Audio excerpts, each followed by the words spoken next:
Ram Ram Hare Hare, Hare Krishna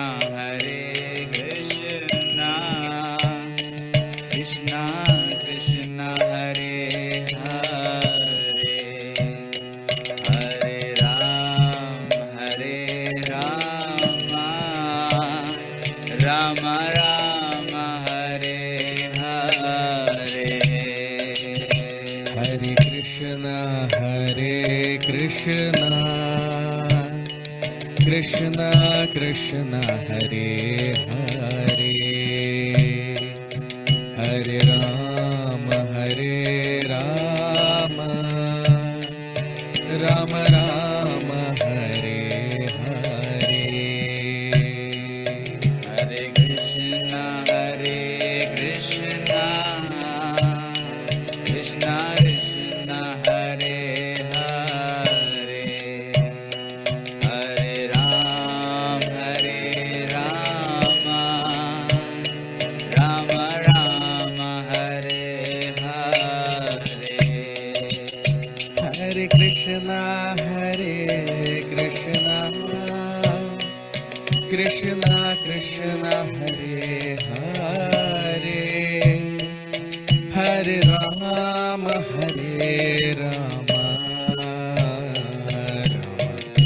Ram Hare Hare, Hare Krishna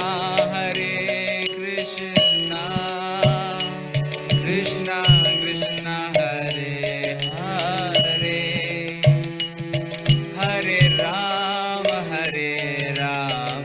Ram Hare Hare, Hare Krishna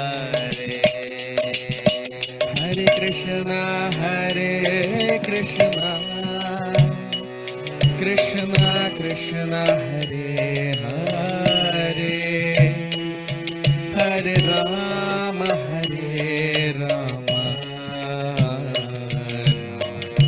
Ram Hare Hare, Hare Krishna Krishna Krishna Hare Hare, Hare Ram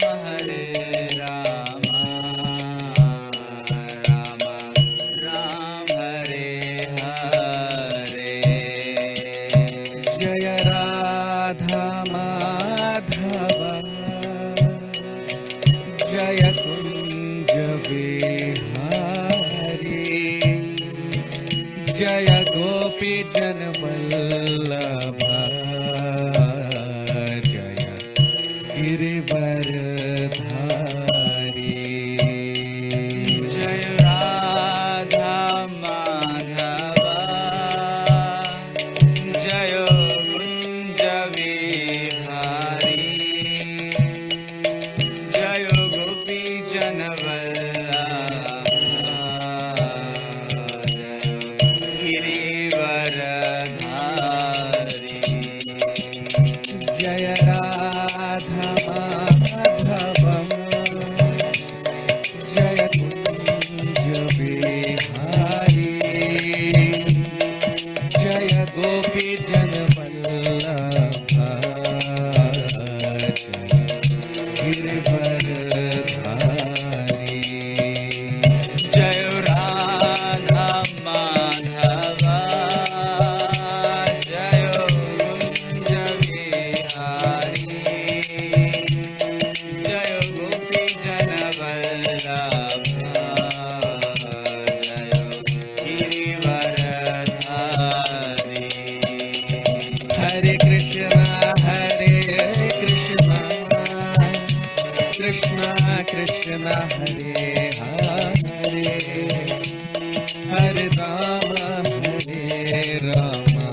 Hare Ram, Hare Rama, Rama Ram, Hare Hare.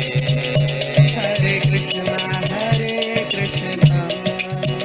Krishna Krishna, Hare Hare, Hare Rama, Hare Rama,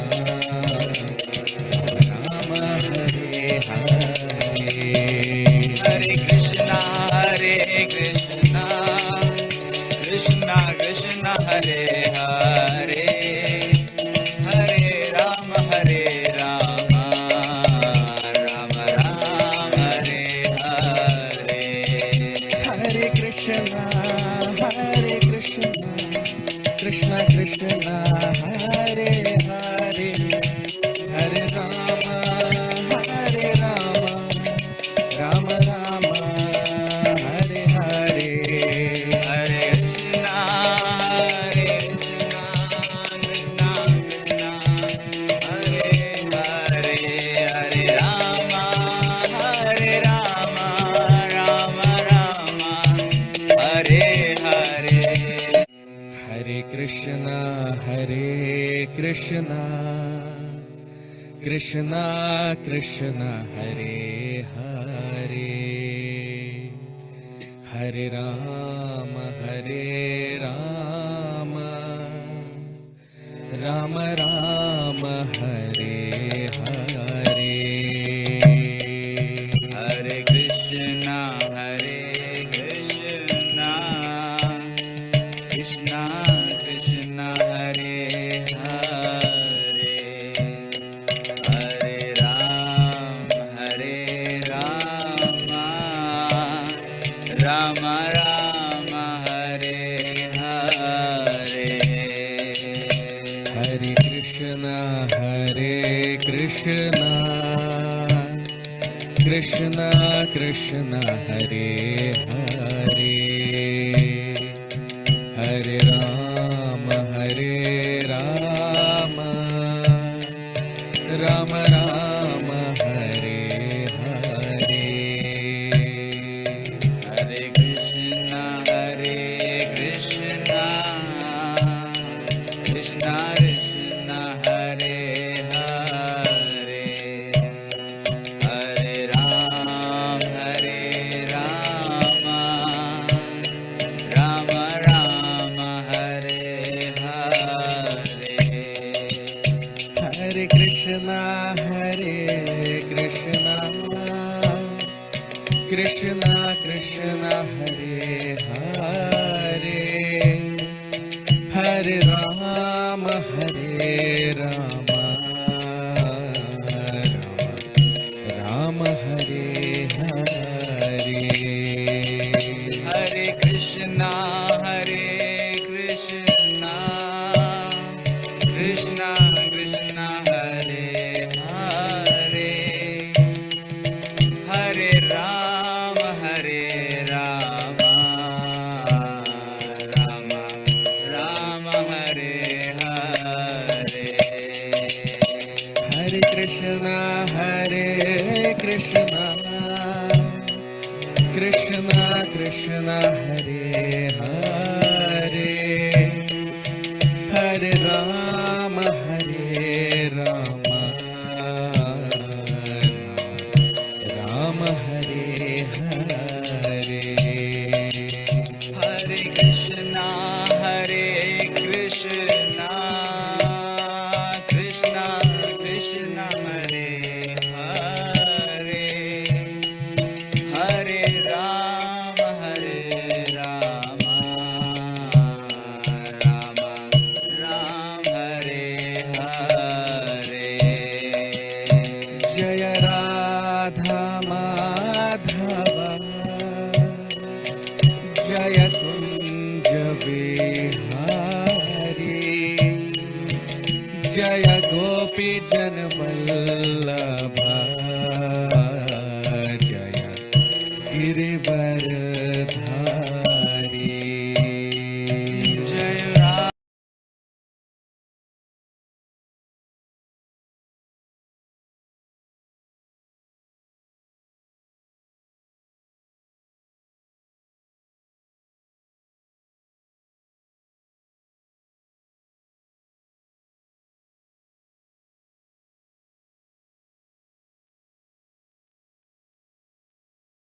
Hare Krishna.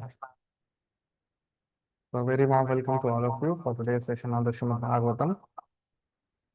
We'll start our session with the prayers. Om Namo Bhagavate Vasudevaya. Om Namo Bhagavate Vasudevaya. Om Namo Bhagavate Vasudevaya. Narayanam Namaskritya. Nadan Chaiva Narottamam. Devim Saraswatim Vyasam. ततो जयमुदीरयेत् नष्टप्रायेषु भद्रेषु नित्यं भागवत सेवया भगवति उत्तमश्लोके भक्तिर्भवति दैष्ठिकी.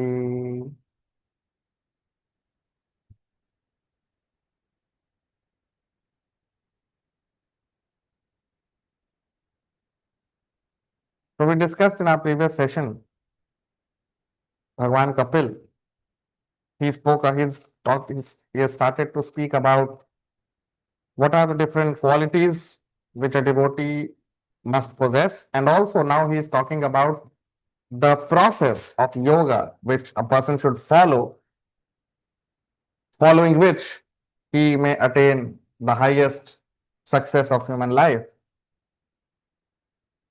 And we discussed that Bhagwan Kapil, he is talking about Hatha Yoga, but we also discussed that all these processes which Bhagwan Kapil is telling, they all culminate into Bhakti Yoga. They culminate into loving devotional service to the Lord. All yoga processes are meant to love Krishna. That is the ultimate goal of all yoga processes. The different yoga processes in the beginning may look different, but the end goal is the same. Just like there are many rivers which flow through different parts of the country, but the end goal, the culmination is the same. They all merge into the ocean, right? So that is what is the goal of all yoga processes, to ultimately end up in Bhakti Yoga. Now today we'll begin our discussion with text 7, Shloka number 7 of the 28th chapter of the 3rd Canto of Srimad Bhagavatam.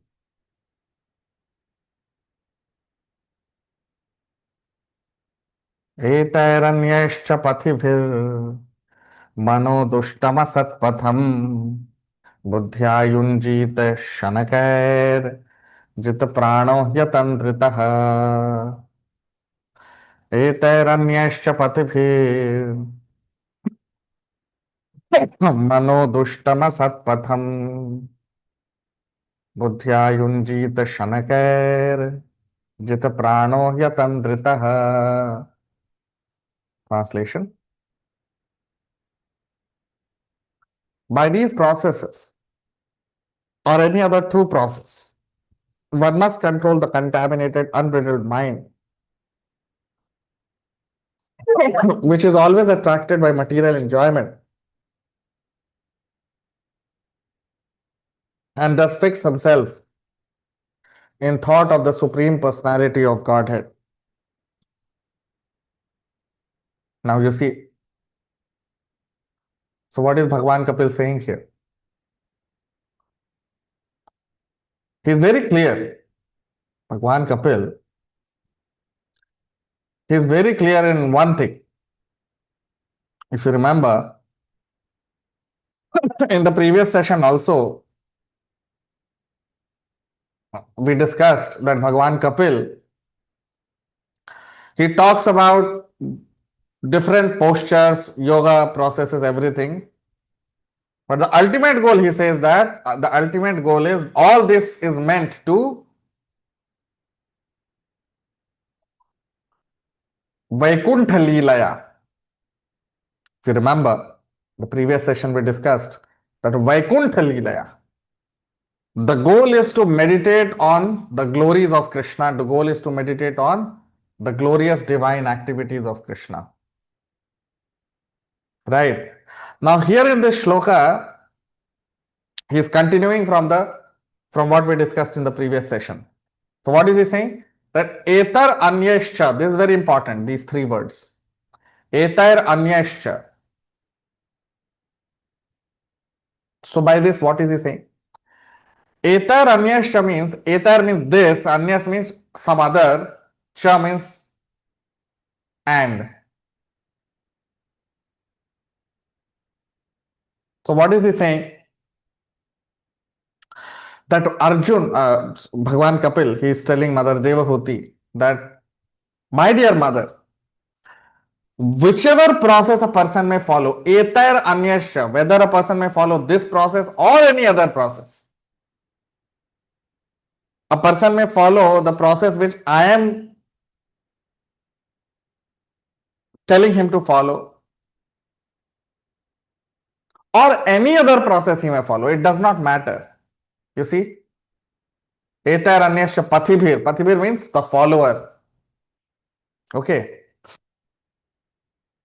The following, in fact, so whatever is the following, whatever process a person follows, mano dushtamathat patham.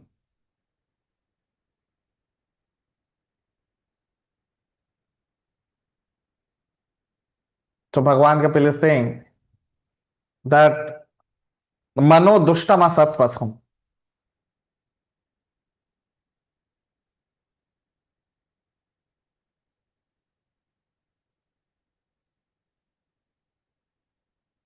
So mano dushta means the dirty or polluted mind.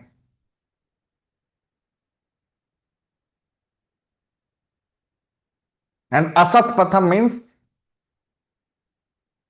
of course, when the mind will be diluted, or when the mind will be polluted. Mano dushta means polluted mind or contaminated mind. So when the mind is contaminated, then what will happen? Asat patham.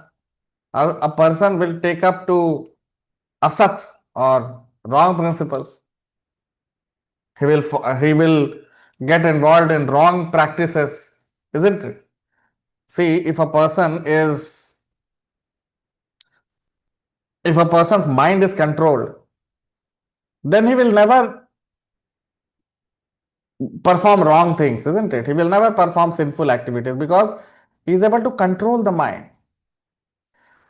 But manodushta means when the mind is contaminated, then a person, he asat patham, he enters into the realm of asat or material activities or sinful activities. So then what should a person do?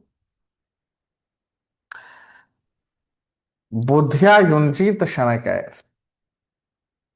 Buddhya yunjit shanakaya. So a person should buddhya, his intelligence, he should yunjit shanakaya. Yunjit means to control. So buddhya yunjit shanakaya. Shanakaya means gradually, step by step. So gradually a person should control his buddhi or the intelligence. Jita prano hyatandritaha.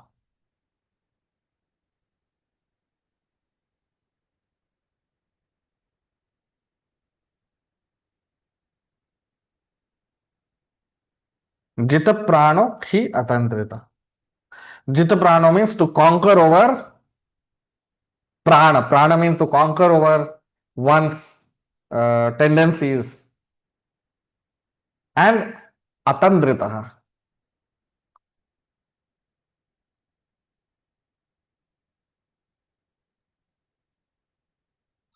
So very important point here in the shloka Bhagwan Kapil mentions. Apart from the processes he has mentioned, main point he has told here that etaranyascha, that whatever process a person may follow, it does not matter, whichever yoga process.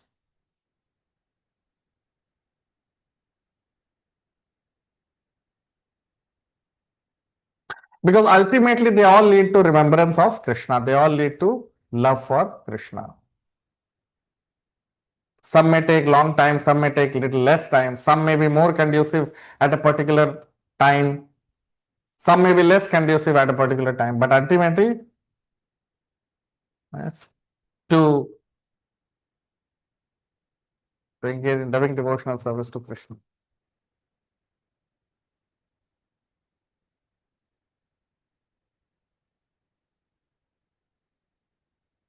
Because you see,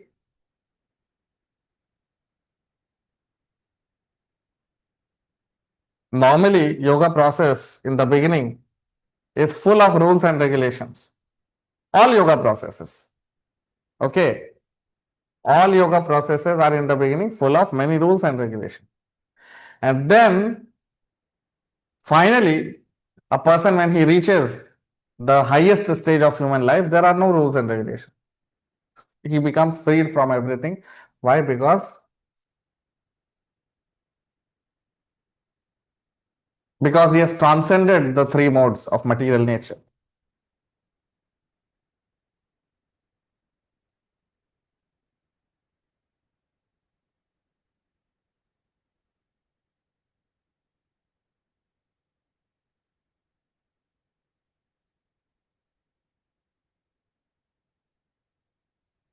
But he is very clear, Bhagavan Kapil, in this shloka, by saying that the mind should be mana dushtam, the mind should be re uh, the mind should meditate, or the mind should think only of the forms which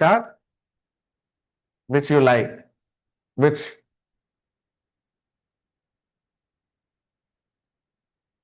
not a form which you like, but the form of Krishna with which you are attracted to. Because every devotee is attracted to different forms of Krishna. Like we Gaudiya Vaishnavas, we are attracted to Sham Sundar form of Krishna. Some Vaishnavas, they are attracted more to the chivalrous form of Krishna. So like the different forms of Krishna people may like.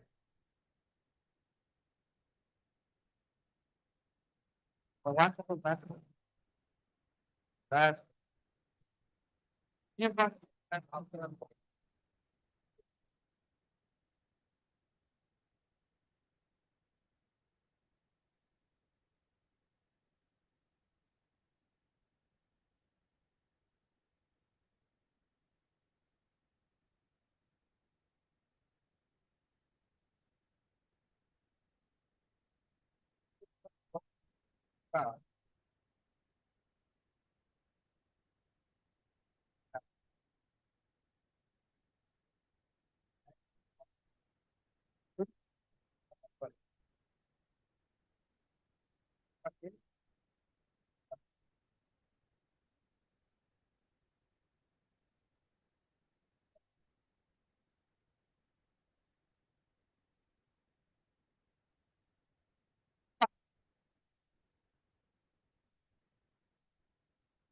संक्लुतोदके तावान सर्वेषु वेदेषु ब्रह्मणस्य विजानतः. So yavan earth उदपान.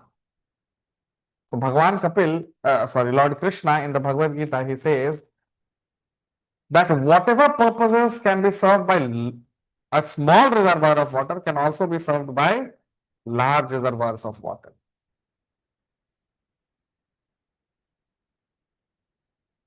This is the example given by Lord Krishna. Now, if we take another example with respect to this shloka, suppose if you have $1 million or you have $1 billion. So $1 billion includes $1 million also, $1,000 also, $100,000. Everything is included in $1 billion. Isn't it? That is it. That is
Coming back to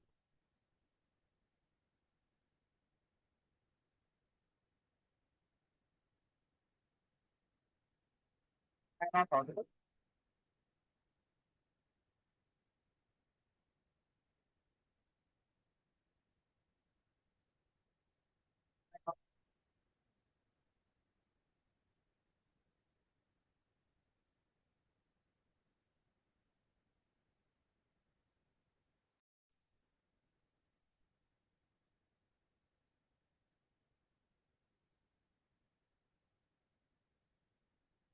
Are you able to hear?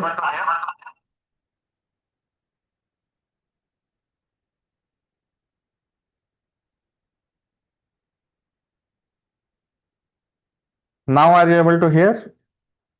If you are able to hear, give me thumbs up.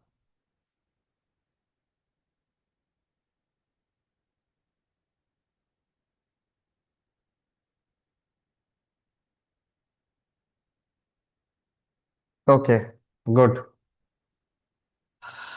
Okay. So since how long I was not audible. It was not audible since beginning or just now it became inaudible. Write in the comment section. Since how long I was not you're not able to hear.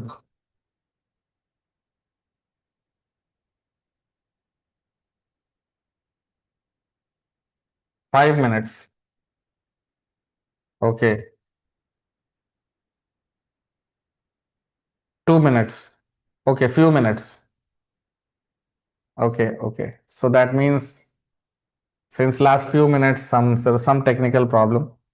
You see, this is material world, isn't it? Dukhalayam ashashvatam. Some or the other problem will always be there.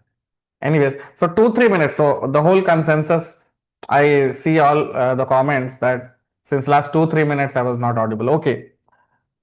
So I'll again begin with the shloka which I'm telling.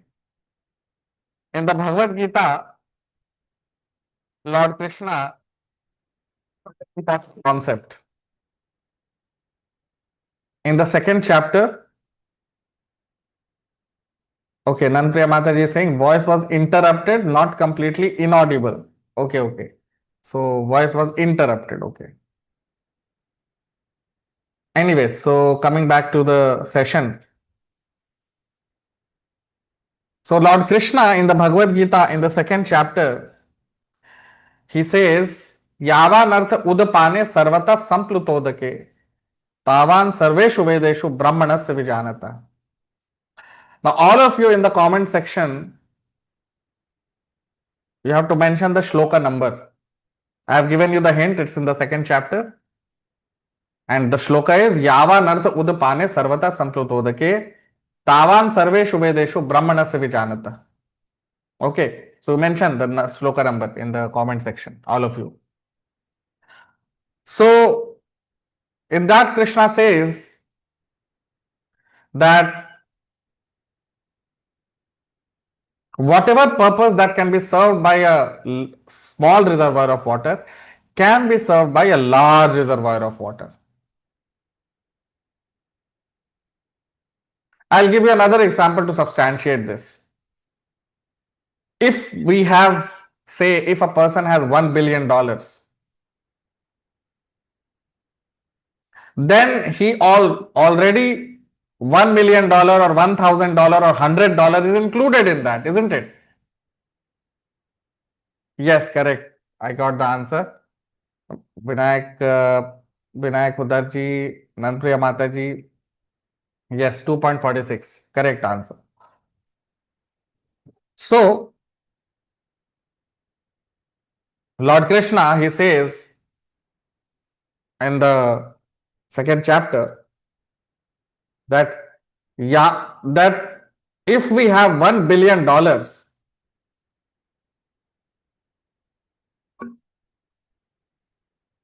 or if we have a large sum of amount of money, then smaller sums of money or smaller amounts of money is already included in that, isn't it? If we have say $1 billion, then $1,000 or $10,000 or $1 million is included in $1 billion, isn't it? So similarly, it's not important. The journey or the process is not important. That's why you see in this shloka, all of you can see on your screen, you see the shloka. Etar anyascha. So what is Bhagwan Kapil saying here? That etar anyascha. That so he is speaking to his mother Devahuti. That mother, whatever process you may follow, the process is not important. What is important is the end goal. For example, if a person wants to travel from Delhi to Mumbai or Mumbai to Delhi, so he may take many routes. He may travel through Gujarat. He can take this Ahmedabad route and then Kota and then from there Savai Madhopur and like that. Or he may take another route through Madhya Pradesh. So there are various routes which take you to Delhi from Mumbai. Now, that route is not important. What is important is the end goal, that we have to reach Delhi. The result is important, isn't it? And what is the result of all the yoga? Yoga means union with Krishna, isn't it? So what is the result? The result is Krishna Prem, love for God, love for Krishna. That is what Bhagwan Kapil is saying here. You see, Etar Anyascha. That whatever process you may follow, mother, but ultimately the goal is to control the mind and focus and divert the mind or concentrate the mind on Krishna. And the goal is ultimately to develop love for Krishna. So process is not that important. Which yoga process a person is following. What is important is ultimately, is it reaching the stage of Bhakti Yoga? Because all yoga processes culminate into Bhakti Yoga. If a yoga process is there, but after following that yoga process, a person does not become a devotee or a bhakta, then that yoga process is useless, simply wastage of time. Krishna says this also in the Bhagavad Gita. All of you mention the shloka number. I am reciting the shloka. This time I will not mention the chapter also. You will have to do your little bit of searching and mention the exact shloka number. Okay. So there are two shlokas in which Lord Krishna talks about this. Lord Krishna says that tapasvibhyodhiko yogi jnanibhyopi matodhikaha karmibhyashchadhiko yogi tasmad yogi bhavarjuna. And in the last shloka of this chapter, Lord Krishna says, Yoginam api sarvesha madgate nantaratmana shraddhavan bhajate yomam samay yukta tamo mataha. So what does Krishna say? That Arjun,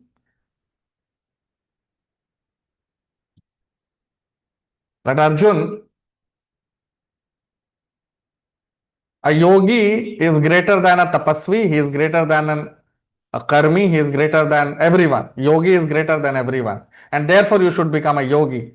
And then in the last shloka of, okay, I got the correct answer from Nanpriya Mataji, 6.46.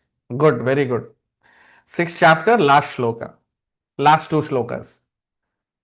So in the last shloka of the 6th chapter, Lord Krishna says that Arjun, yoginam api sarvesham mad gate nantaratma. That of all the yogis, the highest is, or the greatest yogi is Bhakti Yogi. A real yogi is Bhakti Yogi. So what does it mean? That if by following the processes of yoga, if by following the process of yoga, if a person does not come to Bhakti Yoga ultimately, then that yoga process is of no use. So whether a person follows Ashtanga Yoga, whether a person follows Patanjali Yoga, whether a person follows Hatha Yoga, whichever yoga a person may follow, but the goal is to become Bhakti Yoga, Bhakti Yogi. Ultimately, he has to come to Bhakti Yoga. So that is why Bhakti Yoga is the ultimate purpose of human life. And we'll discuss more about it in the upcoming shloka. Bhagavan Kapil will talk about it. Now take stage, shloka number 8. शुचौ देशे प्रतिष्ठाप्य विजितासन आसनम तस्मिन् स्वस्ति समासीन ऋजुकायः समभ्यसेत् शुचौ देशे प्रतिष्ठाप्य विजितासन आसनम तस्मिन् स्वस्ति समासीन ऋजुकायः समभ्यसेत्.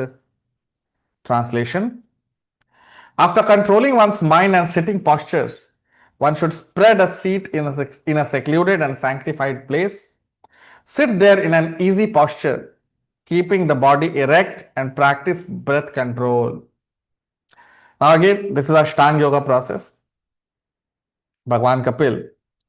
So he is talking about the process which people used to follow during those times, during the time of Bhagwan Kapil. Because you see, with time, things change, the situation changes, and the process which a person has to follow to attain Krishna also changes. So during different times, different types of yoga processes are recommended. So during those times, this people used to follow this process, Ashtanga Yoga process, and Bhagwan Kapil is mentioning it here in this shloka. So he is saying that a person has to control his mind and he has to control his sitting posture also, how he has to sit. Okay. And then after that, he has to go to a forest, at a sanctified place, at a pure place in a forest. He has to lay down his seat. In the Bhagavad Gita, Lord Krishna talks about exactly similar yoga process in the 6th chapter. That shloka also begins with the same words, Shuchau Deshe Pratisthapya. Same words are there in that shloka also. So that was the process which people used to follow during those times. Shuchau Deshe Pratisthapya. People used to go to the forest because you cannot practice even ordinary yoga processes in a busy city. For that, you have to go to the forest. Because mind cannot be controlled at a place which is full of noise, pollution, all these different diverge. Mind gets distracted by all these things. So for that, people have to go to the forest. And in the forest also, a person has to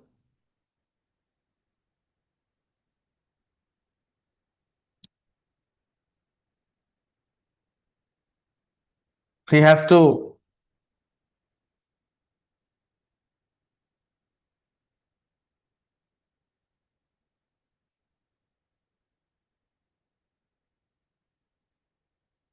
he has to basically find a suitable place for himself where he can sit nicely. That place should be in sattva guna. So generally during earlier times, either people used to go to a forest or they would go to an ashram or in a hermitage. They would go and stay and practice bhakti or practice yoga processes.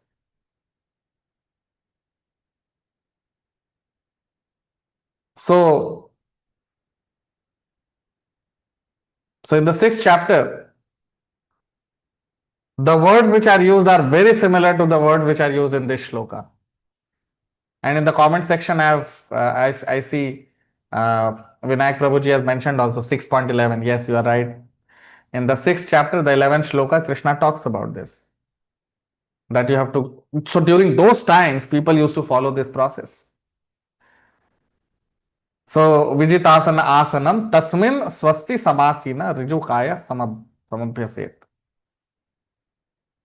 So by all these, these things people used to practice, they would go to the forest, they would sit at a secluded place, they would select an asana for themselves. And after that, they would keep their head and their body in an erect line. They have to sit erect and in a straight posture. And then they have to control the mind by doing these things. By these postures, your body becomes conducive for controlling the mind. Then text 9, shloka number 9. Pranasya shodhayenmargam पुरकुंभकरेचकैः प्रतिकूलेन वाचित्तं यथा स्थिरमचञ्चलम् प्राणस्य शोधायेन्मार्गं पुरकुंभकरेचकैः प्रतिकूलेन वाचित्तं यथा स्थिरमचञ्चलम्. Translation: the yogi should clear the passage of vital air by breathing in the following manner. First, he should inhale very deeply and hold the breath in and finally exhale. Or, reversing the process, the yogi can first exhale, then hold the breath outside and finally inhale.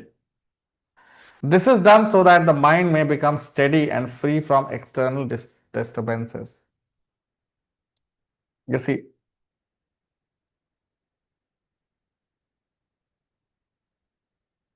so in one sense, this is the process of the initial stages of the process of pranayama. That's what is mentioned, you see, in this shloka. Pranasya shodhayan, pranasya. Pran means life air.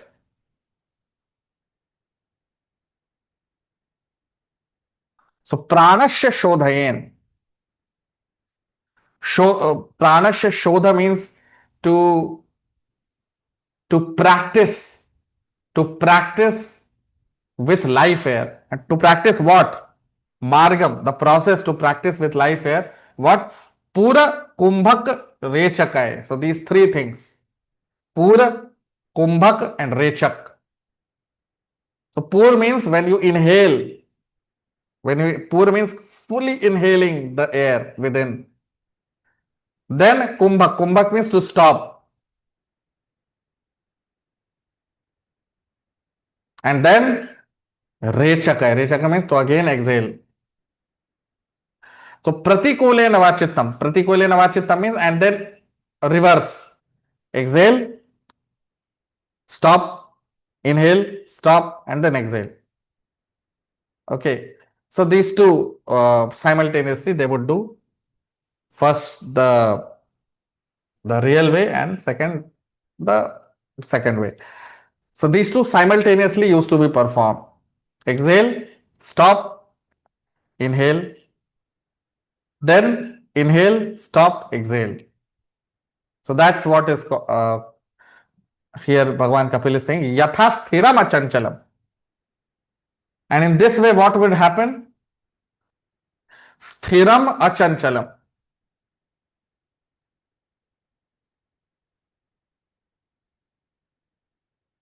Sthiram. Sthiram means fixed up. Achanchalam. Chanchal means mind is crazy. Mind keeps running around here and there. So achanchalam. So to keep the mind steady, this process used to be followed. This process is basically this is one of the processes of pranayama.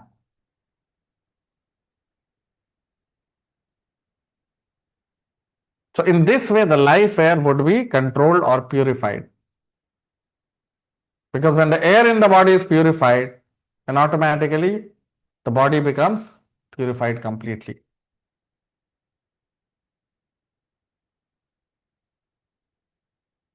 Okay.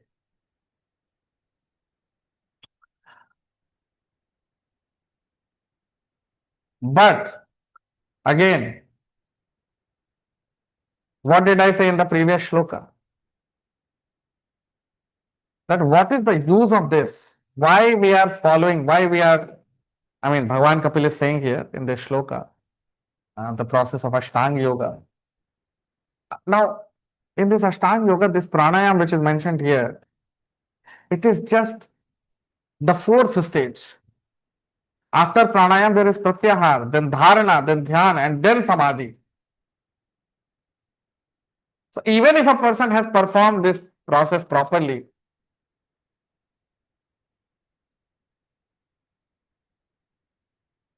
still he may fall down. Why? Because there are still so many stages which he has to undergo. Right? And this is a mechanical process. This is not, it's not that this process will make a person a pure devotee of Krishna. No. It's a process which will purify the air within the body.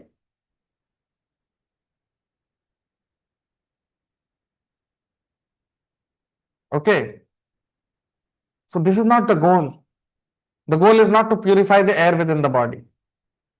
So that is why these other yoga processes are meant for less intelligent people. Those who cannot understand the glories of Krishna, those who cannot understand Krishna, those who cannot understand the pastimes, the divine activities of Krishna, for them these processes are mentioned. Because if you tell them directly, you chant Hare Krishna Mahamantra and you have to, on a regular basis, do Shravanam, they may not accept. They may think, oh my God, this is very simple. So that means this process will not be successful because it is simple. You know, complex mind requires complex things. So then when a person is very complex, so then these things are given. Okay, go to the forest. Sit at a secluded place. Set an asana for you. Sit in a straight line with backbone straight. Don't close your eyes. Keep your eyes open. And then in the middle of both the eyes, you meditate on Krishna. You see? The goal is to think of Krishna. The goal is to meditate on Krishna. The goal is to do Sravanam and Kirtanam, to hear and glorify the divine activities of Krishna. That is the goal. But because when complex people are there, they cannot understand easy processes. They want complex process. And that is why they are considered as less intelligent. That is why a bhakti yogi, a pure devotee of Krishna, is considered to be the most intelligent. Because he does not do all these things. He simply does Shravanam and Kirtanam, which is the process recommended by Chaitanya Mahaprabhu for this age of Kali Yuga. It may look like simple, but it is the most sublime process. You see, in this Srimad Bhagavatam, what is happening? Who is speaking Bhagavatam? Shukdev Goswami. Who is hearing Bhagavatam? Parikshit Maharaj. Parikshit Maharaj, we all know in the first canto of Srimad Bhagavatam, when he was cursed by this little Brahmin boy, then what did Parikshit Maharaj do? He was cursed. That little Brahmin boy, he cursed Parikshit Maharaj that in 7 days' time, you will die. So now Parikshit Maharaj had only 7 days in his life left. What did he do? Did he go and do yoga process? Did he go to the Himalayas or forest? No. What did he do? He went on the bank of Ganga, river Ganga, sat down and heard Srimad Bhagavatam, Shravanam from his Guru. That is the power of Shravanam. For 7 days and 7 nights, he did only Shravanam, nothing else, from his spiritual master, Shukdev Goswami. You see?